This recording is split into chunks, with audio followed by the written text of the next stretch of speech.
جیسے حضرت عثمان کا معاملہ کہ قتل کا فتویٰ دیا اور بغاوت پہ باغیوں میں وہ بھی شریک تھی مخالفت میں. پھر اس کے بعد حضرت علی کے خلاف جنگ جمل ہوئی اور کتنے صحابہ قتل ہوئے؟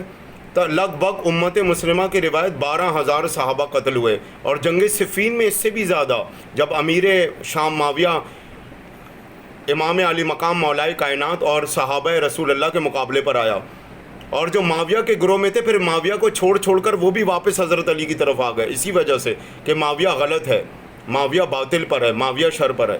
ادھر آئیے آپ ذرا جنگ نہروان میں خوارج مقابلے پر آئے، اور ظاہر ہے تو پھر امام حسن کا رسول اللہ کی لحد کے برابر میں دفن نہ ہونے دینا، جنازہ واپس گھر لوٹ کر آگے تیروں کی بارش میں. مروان اور معاویہ امیر شام کے حواریوں کے ماتحدوں کی وجہ سے اور حضرت عائشہ نے بھی دفن نہیں ہونے دیا.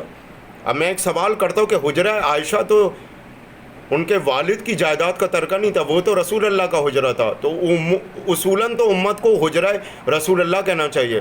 لیکن چلو اگر اس کی چابی حضرت عائشہ کے پاس بھی تھی تو رسول اللہ کی لحد کے قرب میں، قریب میں یا برابر میں کون دفن ہوگا کون نہیں، اس کا اختیار تو حضرت عائشہ کے پاس نہیں تھا. تو جب حضرت عمر ابن خطاب ریاست کے راجہ تھے تو انہیں صرف اور صرف حضرت عائشہ سے اجازت لینے کی ضرورت کیوں پیش آئی؟ ریاست کے راجہ اور خلیفہ ہوتے ہوئے اپنے آپ کو دفن کرنے کی وصیت کے تحت، اور حضرت عائشہ کا حکم اجازت نامہ. سوال ہے وہ خود بھی دفن ہو سکتے تھے، وہ تو ریاست کے راجہ خلیفہ تھے.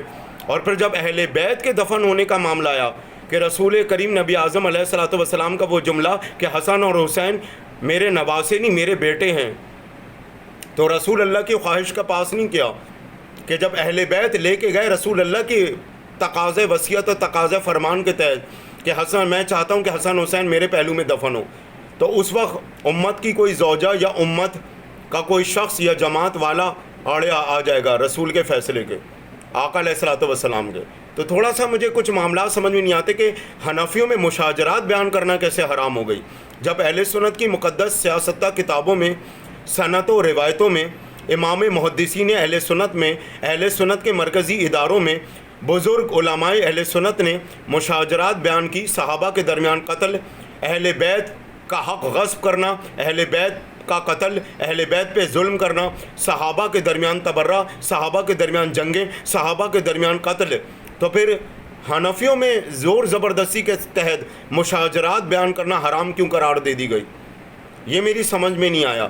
تو حقیقتیں بالکل واضح ہیں اور حقیقتوں کو واضح ہی ہونا چاہیے.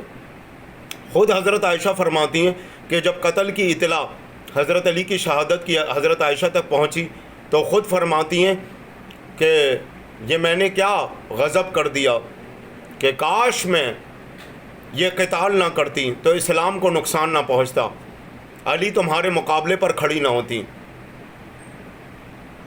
آخر جملہ نکل ہی گیا لیکن بہت دیر کر دی حضرت عائشہ نے.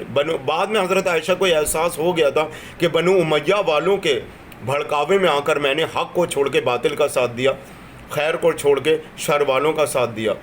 تو حضرت عائشہ کا وہ جملہ مجھے یاد آ جاتا ہے کہ آج علی تم قتل نہیں ہوئے، دین قتل ہو گیا. یہاں تو کسی مسلمان صاحب یہ جملہ کہہ دیں وہ کہے گا یہ شرک ہو گیا، بدعت ہو گئی. لیکن بہرحال اسلام کو نقصان اور اہل بیت کو تو بدترین نقصان پہنچ گیا، قتل کی صورت میں بھی، مقام و منصب کی صورت میں بھی، اور صحابہ کو بھی. یہ بات بھی اپنی جگہ روزے روشن کی طرح آیا ہے. تو بہرحال خیر، ام المومنین کا احترام اپنی جگہ، لیکن مشاجرات اور معاملات اور قول و فرمودات حضرت عائشہ یہ بالکل واضح ہیں. اس کو جو دفنائے، جو خیانت کرے، جو ڈھاکے، وہ خود مجرم ہے. وما علینا الا البلاغ المبین. وصلی اللہ علیہ تعالی رسول الکریم. اما بعد.